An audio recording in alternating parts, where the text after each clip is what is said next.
So nangangahulugan po with this revelation na regardless no kung may Tony Yang o wala, talagang hindi pa matatapos tong kay Alice Guo na hearing ninyo.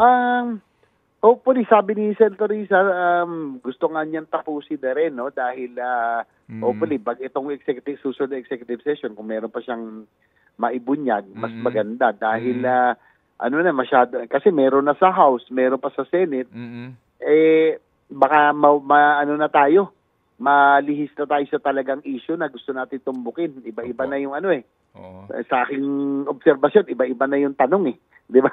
Mukhang nalalayo na tayo. So, okay. Kailangan maibalik tayo sa tamang focus at sa tamang direksyon. Okay. Pero sa ngayon po na naandyan si Tony Yang, magtutuloy-tuloy pa rin po. Hindi pa sasarhan itong mismong, di ba ito nang gagaling sa resolusyon ni Senator Risa, di ba? So, hindi pa rin ito sasarhan kasi may pogo pa rin dito kay Tony Yang eh.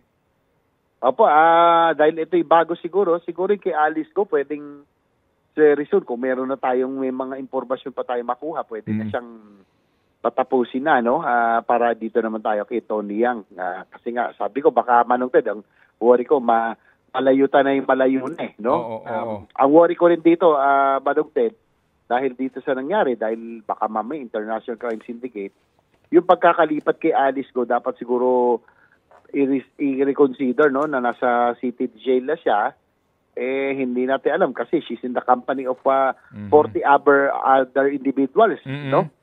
Mahirap na kung high value criminal siya, tayo kinakailangan siguro pag-isipan kung anong makakabuti kung saan siya pwedeng ilagay. Ted Filon at DJ Chacha ngayon nasa Radyo 5 92.3 News FM Monday to Friday 6 to 10 a.m.